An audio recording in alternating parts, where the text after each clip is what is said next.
Welcome back to the Strong in Every Season podcast, where we talk about being physically and mentally strong in every season.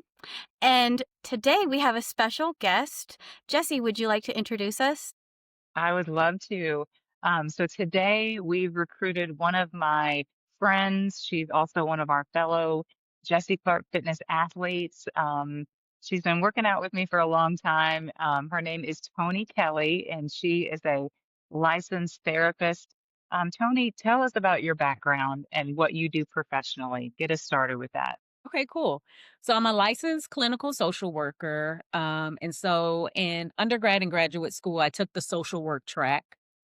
And so I have my bachelor's and my master's degree in social work. And so after I received my master's degree, I pursued the clinical track of social work, which meant I had to earn an additional like 3,000 clinical hours. So 3,000 direct hours with clients. And then I set for my state boards. And so now under the state of Tennessee, I can diagnose and manage mental health issues with psychotherapy. And so I'm licensed to do that in the state of Tennessee and in Florida. Yeah. Amazing. Yes, that's Well, awesome. I know that we have so many questions about, what we're going through in life. And there have been conversations, Trisha and I said, where we've been like, man, it'd be great to ask a therapist. Yeah. So Yeah. because you're because you're our bestie and we know that this is what you do in your career, we're so thankful to have you on the show because there are so many things where we were like, we're not experts, but it'd be great to ask an Yeah. expert. Okay. So we loved looking at your website and learning about some of the things you offer to your clients, specifically this right here, the Okay. 14-day journal for stress and burnout. Look how And we good thought it was Jessie is. such a She great printed it off. resource. I printed it off because I'm old. I'm old school and I like to, to I see know when things I and have made it staples. when I made it an ebook, me being like in my 40s, I was like, where am I gonna type? I need to write. I need to do all of these different things. I was like, I don't know how to like insert anything. I was just like, okay, I guess people figure it out. So the fact that you printed it off, you figured it out. Yes, I figured it out because I really do like to put pen to paper. So tell us about this booklet, how it's helping your clients, and also we want to know more about page 3. On day 3, you talk about Okay. self-compassion, Yeah. and so we'd love to hear your perspective on that. Yeah. So the ebook was an idea that I had. Like COVID did a number on me, um, like on myself personally and emotionally. But as a professional, and at that time I was working at an inpatient psychiatric facility, hospital, and doing clinical work. At the time, I was quote unquote an essential worker. So I couldn't take the time off that some people were getting. So I had to kind of Yeah, just push through my own stuff while still trying to help yeah, people manage the crisis of what was going on. And so what followed after I got through that in 2022, what followed was an emotional breakdown for myself where I was under like immense stress, had to connect with my own therapist and get help because my body was really screaming out that it was tired and exhausted, and that I needed to take a break. But at that time, I had entered into full-time entrepreneurship and I couldn't just take time off We because know that very well. yeah, We are all three ladies entrepreneurs on this yes. pot. Yeah. You don't go to work, you don't get paid, and you can't pay those bills. And That's right. so I still had to like figure out ways to like manage my own mental health and like connect with myself emotionally. hmm And so the idea of a journal with prompts, because I think sometimes when you're going through emotional distress, you have so many emotions, but you don't know like how to process them, how to put them on paper yeah, all of the time. And sometimes you need prompts to help you kind of navigate one issue at a time. And so that was the ideal of that. And it really spoke to the burnout that I was feeling at that time, the burnout, the exhaustion, the pressure that I was feeling. So I really wanted to give other people a way to kind of process those emotions, similar to the process that I took in order to get to the place that I am now. So that was hmm the idea behind it. love it. Love that. And I think that's something that um almost every woman can relate to, that Yeah. burnout, that stress, that pressure that Yeah. we put on ourselves. One of our recent episodes, we talked about not taking a rest day because Yeah. we just feel like we have to keep Yes. doing things. Yeah. And we were thinking of that from like the fitness lens, but I think it applies generally. What do you think? I agree. I think what this morning I did your replay, Jesse, and I think on Friday, I think this morning you were like, I wanted to do a rest day. Like, I'm gonna push through, and then afterwards, I'm gonna take my rest day. Yes. We feel that way a lot as women, Mm-hmm. like, okay, I can't, but as soon as I can. But I think sometimes we do have to force ourselves to take those rest days and just let whatever falls to the wayside just fall, knowing that like we'll be able to pick up. It really won't be life like threatening like we think or as detrimental as we think. Like Yeah. the kids will figure out how to feed themselves, like your husband will figure out all of these like I those don't know things. if they will. I don't know if they'll figure that out. What I have learned is they're not going to starve. They're not going to starve. They're going to find something. so, Okay. so Okay. I have learned that it is okay to take a rest day. It is okay to like put the phone on do not disturb. And so when you said that this morning, I just laughed because that's how I felt. I was like, I do not feel like logging on. No. And the fact that it said 35 minutes, I think today's was like 30, 35, Yep. 37. I was like, okay, I can do that. I can get Yes. 37 minutes of my morning.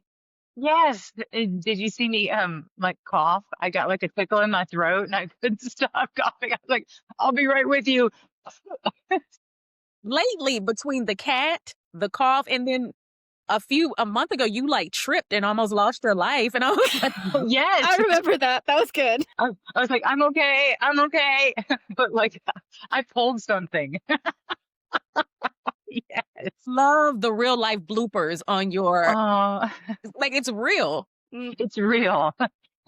And that's what's so true about people who work out with us every day Yeah. and like why it works for me, why it works for you is because the ability to show up and be authentically yourself Yeah. and just be like, I know I created the workout, but Yeah. which bit created this? Yeah. Sometimes I'm like mad at myself for creating, something horrific and like, Yeah. it's like we're all going through it. Oh yeah, I love the realness. Is the cat okay? You hit him with the what was that? The kettlebell. Is the cat Yeah, he kept trying to duck right under my head and I had to go like, whoa, and then be like, I need to put away a cat. okay? He's trying to, end his life here. That's the beauty of your fitness program. Yeah. Aw, that makes me so happy, Tony. Yeah. And like, I mean, for those who don't know, when you work out with us, you can do it on live, which is at 5 a.m.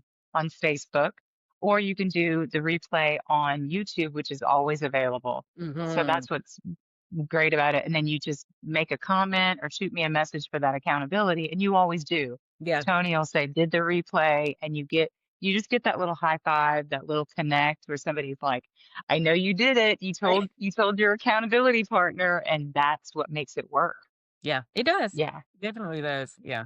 So I think about that, and it makes me think of I think it's the second day of your workbook where it talks about Mhm. when you felt supported. Yeah. Mm, And I think for me personally, the last time I felt like supported was when I graduated college over the summer and I had some friends come around me and celebrate me. Yeah. And that was the last time I felt like that kind of community support. And I want you to kind of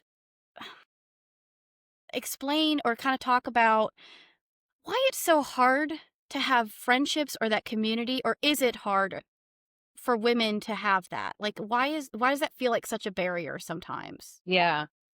I know as a therapist, one of the areas that I specialize in is really focusing on attachment. And I think the mm, older that I get, the more I understand that there are a lot of women with complex attachment issues that started in their early childhood experiences that then complicates their adult relationships and navigating like interpersonal relationships as well. So I think a mhm, lot of, support comes from sometimes we are not at a space where we welcome it. I think we have to understand how our childhood experiences, how later life shows up in our present day life. And if you are someone who took on a lot of responsibility as a child, if you are someone who did not always hear certain language from your parents, then you take that into adulthood and you have this mindset of if I want to get it done, I need to do it on my own. Mm-hmm. And you don't Mm, necessarily look to other people for support. And I think we sure. also, in those experiences, we look at it as a bad thing to need support from other people. And so we have this negative Hmm. connotation with support. But support is a part of our journey. Like community is a part of our journey. Navigating life with Hmm. supports is a part of the journey.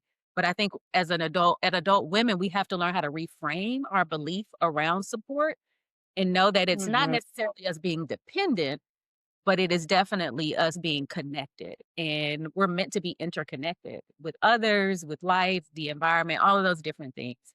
And I think we just struggle with that. And so a lot of us have to unpack those early life experiences to understand how it's showing up in like present day. Yeah.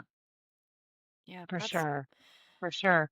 The part you said a minute ago about, asking for help or getting a support system doesn't mean you're weak. It doesn't mean you're failing. It's so important to reach out to people. And I think I'm guilty of this. I'm certainly Mhm. guilty of trying to do everything myself. And earlier this week, Trisha reached out and said, "Hey, you've been kind of quiet, do you need help?" Yeah. And she is a part of my support system as Yeah. my marketing and social media coach. But I think professionally, we need support with fitness. We need support. I think we all have a few girlfriends that we can call and lean on for mental health support, Yes. people that hold space for us. And it feels differently when you have a friend that really holds space for you in a way that they have zero judgment. Yeah. They might be like, well, that's one way to consider it, or have you thought of this? But they're literally not going to judge you because of whatever you might tell them is going on. Yeah. Yeah. You So can important. you can just be raw. Um, and unfiltered with them. I know when I was going Hmm. through my emotional distress, it was a time that I text my friend. I was just like, today's not a good day. And I think something happened where she didn't see the text till later, but Mm. all I heard was like my doorbell ring and I opened it and it was her. And the first thing I did was I just fell into her arms and just cried. Yeah. And it was Yeah. just like that moment, and she was like, Yeah. she's like, "I don't know. I just saw your text. I'm sorry that I saw it late, but what I knew was you needed me in that moment." And she just let me boo-hoo, and that's all that I needed in that moment was just to boo-hoo, and get it out. So, yeah. yeah. Yes. That's beautiful. So that makes me think about compassion, how much care she had for you Yeah. in that moment, and Mhm. how cared for you must have felt. Mhm. Mm. And so, what stood out to me, I have been thinking about this since I Yeah. worked through the workbook, is self compassion. Yeah. That word, I don't think I've ever heard in my life. Like, everybody's heard compassion, Yeah. but self compassion, I sat there and said, I don't even know what that means. Yeah. I don't know what that looks like. And I have been thinking, I told Jesse, I have been thinking about it ever Yeah. since. I don't think I do that for myself. And Mm. it's not that I'm mean to Yeah. myself. I just don't think about me. Yeah. Yes. And Mhm. can you kind of speak on that a little bit? Like, talk about self-compassion and what that is, what that Yeah. looks like? Yeah. I think self-compassion is now a buzzword. I think that word, in addition to like some other like mental health terms, is like a term that everyone is using. But I think like if we dive deep into what it truly means, it truly is centered around how do we care for ourselves and how kind are we to ourselves? And I think that at a baseline, caring for yourself doesn't mean running to the spa or doesn't mean like running, to get your nails done all the time. That caring for yourself is what words am I using when I think about myself and my body? Mm-hmm. Am I taking the sleep, or am I listening to my body when it says it needs to rest? Am I nurturing it Hmm. by eating the foods that fill me up and give me energy, Hmm. versus, the sugars and all those different things? Am I meditating? and getting that quiet time. And so really the same kindness and care that you would give to a friend, are you giving it to yourself at the Right. same like dose? And if not, then I think that is a conversation where I may not be as self-compassionate, or I may have this viewpoint that just isn't realistic, or I have Mm, a viewpoint that doesn't refuel me. Like getting your nails done, it's exciting and cool for that moment, but a week later, like, do you feel, like, reset and refueled mhm. because you got your nails done? No. But would you feel, refueled if you did daily affirmations? If you took that nap instead of trying to push through that project? And so I think that's a way to look at it. Mhm. Yes. We had a conversation before, just a little bit, because I can relate to that for Yeah, sure. Because the difference between Trisha and I right now, as far as the care she's taking for herself yeah, and realizing she needs to do more of that, and that's okay. That's a healthy thing to learn. yeah. I'm at, I'm at a maximum level of care right now Mhm. because I've been neglecting myself for a while. Yeah, yeah, And it happens when we go through stuff and when we're a parent and when we're navigating relationships. But when some of those problems kind of go away and you start prioritizing yourself and you're like, this feels great, then you stop, eating for the wrong reasons. And I'm experiencing, some needed shedding of pounds because I'm actually taking care of myself again. yeah, I'm sleeping better, I'm eating better, I'm meal prepping, I'm taking you guys are gonna laugh at me, but this is the truth, and only people that listen to this podcast will know this. yeah, Every night I get into a bubble bath or Epsom salts, and I'm in there. Sometimes I'm posting the workouts, yeah, sometimes I'm eating chocolate, sometimes I'm just enjoying my hour yeah. bubble bath at the end of the night. But the way I've created a sleep routine that is really beneficial to saying, like, it's only 5 o'clock at night, but I'm getting ready for tomorrow. I was about to say, Jesse, so when is your bubble bath at 4:30? Is Yeah. that what time you're getting ready for bed? Just It's at curious. like 7:30. Oh, okay, It's it's like the later than I last thing thought. I do. Yeah, it's the last thing I do really before I just get right into bed. Gotcha. And if I don't have the bubble bath right now, something is wrong in the feng Yeah. shui?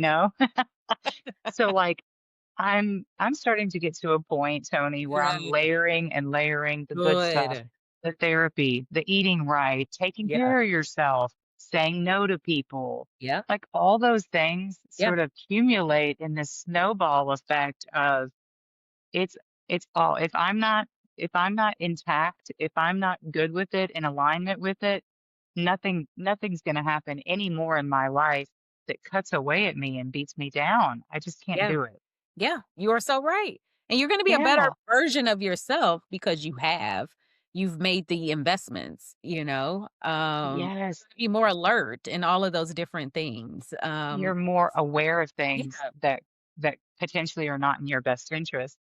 And I'm not going to name names. Like Trisha and I've said, some things should remain secret. But I was asked to be in a meeting today at 4 o'clock, and I had to say no to the request because I'm just not going to be mentally available at Right. 4 o'clock on a Yep. Friday. I Yep. just couldn't do it. And so, Yeah. yeah, I do have plans. It's called my life. I Yes. can't do that for Mhm. work You can't. related things. And it's okay to say I'm available Monday, Yeah. 7 o'clock. So we got it booked and all is well in the universe. But Yeah. realizing that I could assert myself and nothing bad happened. I think we're so afraid of rejection or losing a business or Yeah. a relationship or hurting someone's feelings that we continue to put other people's needs above our own. And they were irritated. We're irritated at them. you know, we did not uphold our boundaries. So now here's a request. And now we're ticked off and irritated. And it was like, Right. I should have just told them no, I should have just told them no. Yeah, saying no really does feel good. And Good. I'm empowering Trisha and our other listeners and everyone out there in the universe. Start saying no once in a while. It feels kind of freaking great. Does. It feels great. Uh, See what happens if you just say, I need to pause on that. Yeah. Let me get back to you. Yeah. Yeah.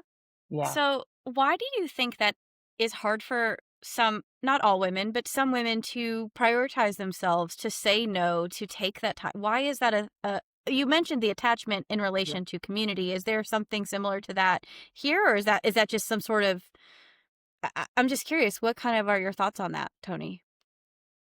Think I think that society never planned for women to be self-sufficient, never planned for us to, like, have our own goals and those different things.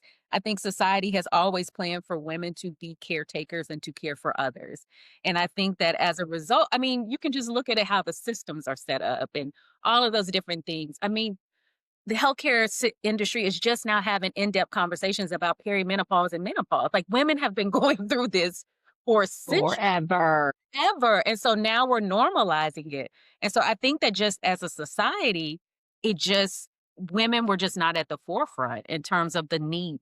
We have been shaped to care for and to nurture other people. And so I really think it's a societal issue. It's a systems issue. Um, and until the systems change and the viewpoint on women and the power of women changes, I think that women will continue to struggle. And I think that some of us just have to be more assertive. And again, going back to saying Yeah. no and prioritizing ourselves and letting folks figure it out on their own. They'll figure it out. Yeah. Yeah. It's I I it I feels like I it's love easier that. to do that, Yeah. for some things than other things. Like, Yeah. it's easy to let my son deal with the consequences if he forgets to do his homework. Yeah. It's not as easy when it's I don't know the other thing, but, like, it feels like certain things, it's like, "Yeah, that's not mine," but other things I Yeah. just feel so personal about, Yes. like, I don't Yes. know.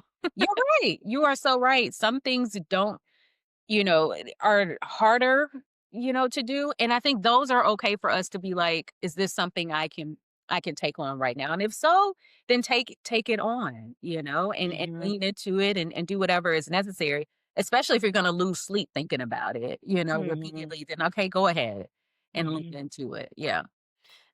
I Do think that one Go thing ahead. that helps me Sorry. understand, like, is this something I should engage in? Yeah. And this is me and food lately. This Yeah. is the conversation I'm having in my head about food. I'll say to myself, "Is this what's actually in your best interest?" And when I check myself sometimes, I'm like, "Oh, it is," or "You don't need that," you Yeah. know? And so when you start putting yourself first, something happens where you can't be putting yourself first and then also running to McDonald's and getting a Yeah. Big Mac. You feel like you are, the pretending. You Yeah. are, what is the word that's the hot Imposter syndrome. imposter Yeah. syndrome? Yeah. So you feel more like an imposter when you're saying, do as I say, not as I Yeah. do. So Yeah. you know this in the caretaking world, and I'm in Yeah. the healthcare caretaking world, and all of us, it's like when you actually start living by what we preach and by what we know are the standards of care, of just treating yourself like you would treat Tony, just treating yourself like you would treat Trisha. If Yeah. we would just treat each other as good as we would our friends, we would be in much better places We with would be. our mind. I'd never tell you you look horrible or you're awful or a failure. Yeah. But Yeah. we say these Same things to thing ourselves and it's not frequently. okay. Yeah, We have to be kinder to ourselves. we do. Really, that's the Yeah. self-compassion I think you're talking about. Yeah. Yeah. There's another question I was thinking when I was going through your workbook. So Yeah. there's, a day where you talk about feeling grounded and at peace. And I want you to kind of explain to me, because I don't know if what that feel like that grounded. What do you mean by that? Because my mind goes to control. Like, I'm in control of the situation, but that's not the same thing as grounded. Can you kind of like explain what that concept means? Yeah. Let's see how I can explain it. When I'm talking about feeling grounded, I'm really expressing when does your when does your mind, body, and soul all feel attuned? Like, when can they all relax and at ease? What does that look like? It means like, when is your heart rate stable? When are you able to just relax and not have that tension? When are you at your baseline? And your baseline is where you can function at an optimal level. That is what I mean, by really being grounded.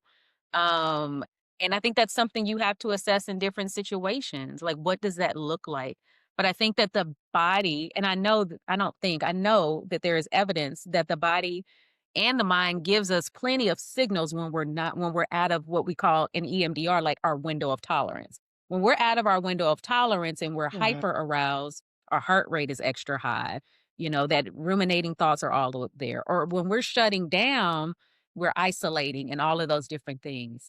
But when Mhm. we are at our baseline and when we're grounded and neutral, we're caring for ourselves. We want to socialize a little. Mhm. We want to our heart rate is not pounding and all of that, or our heart is not pounding excessively, all of those different things. We just feel good. And so really being grounded is like, okay, when do I just feel good? And when do I feel maybe not excited, but I'm like, life is good and I can do this. Yeah. Yeah. Interesting that my That mind related it to control, but that's another episode. We won't go there. That's but we're that gonna was what get you. that's what my We're mind gonna went to. Whew, we're gonna okay. book you a private session, Yeah. Trisha. I mean, And if it's we fine. It's And if fine. I'm we fine. I'm wanted to fine. add in a piece of control, we can control how we bring ourselves back down to our Mhm. neutral and grounded spot. We choose what coping skills, what mindset, what affirmations we're going to use to bring ourselves back to our baseline in that grounded and neutral space. Yeah. So there is a piece of choice in there. Yeah. Yeah. Yeah. Question. Having been a person who wasn't grounded Yeah. and now feeling again grounded, okay, Yeah. having gone through something this year, I feel like there is an element to Trisha's point of the control. Yes. There are things we can control and things we can't. Get that. But when you start making choices and changes and being like, oh, now this is moving and grooving. Oh, now this is moving and Yep. grooving. The things in which you do have control in your life, you're able to start building traction. And I feel like for me, it's a clean house. Yeah. For me, when I feel grounded, it's music playing, it's the scent in the air, it's energy in the room. Like I feel like all those things for me, I'm realizing at my ripe old age of 49, Mhm. that I have to have certain things Yeah. for me to feel peaceful. Yep. Yep. And so I think to to add in to what you were asking, Trisha, sometimes it's about where do you have that moment to yourself? And we talked about we both love a cup of coffee. And sometimes Mhm. it can be as simple as in the morning when you're fixing that cup of coffee, you feel grounded. No one has asked you for anything. Kids and husbands don't need you. Yeah. And you're just in your moment of this is peace. Yeah. This is peace. Yay. Yeah. Yeah, Is that sure. something you do?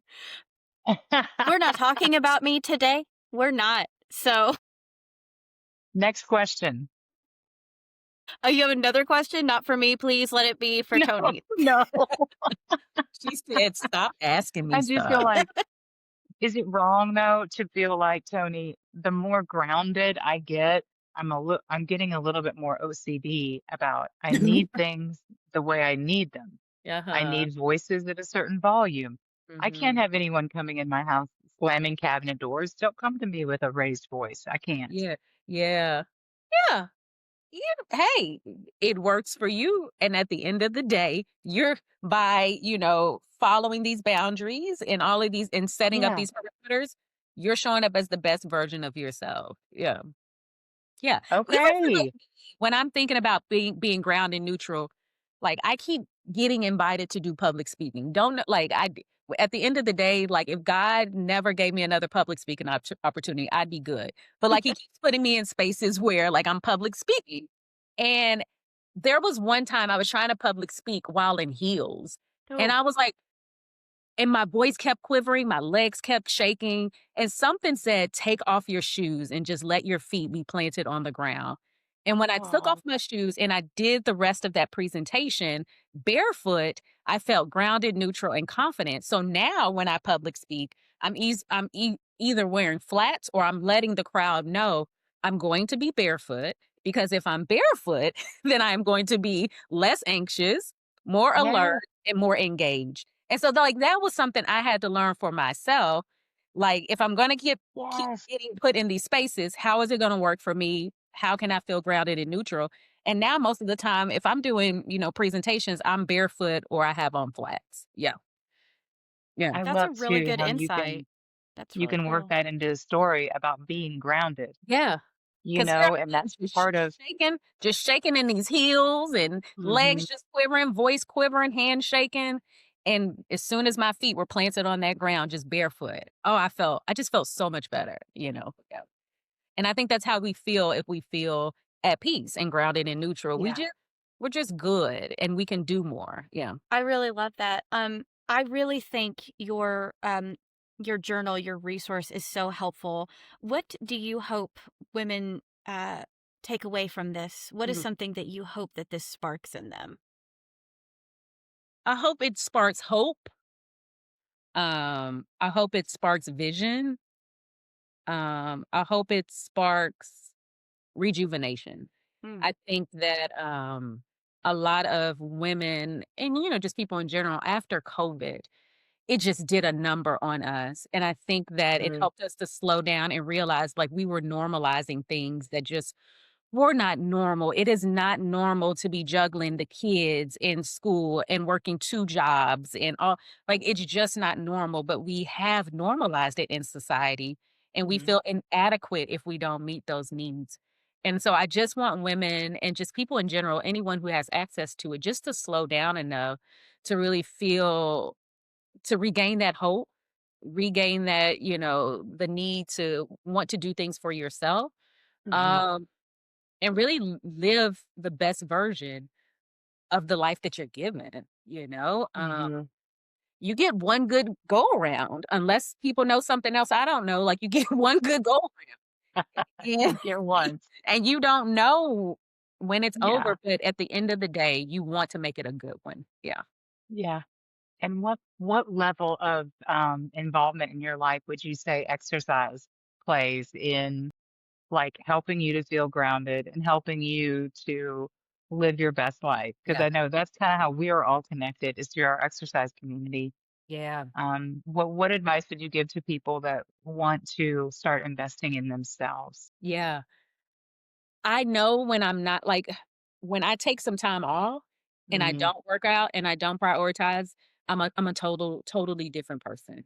Like totally different person. I'm more anxious, all of these different things.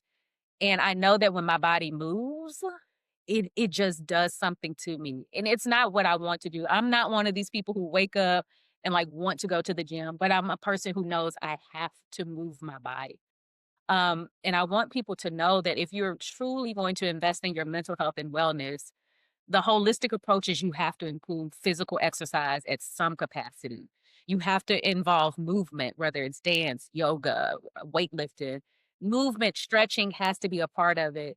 And as we're aging, we have to make sure that we really move our Absolutely. bodies even more. And then we also have to be very mindful of what we're eating.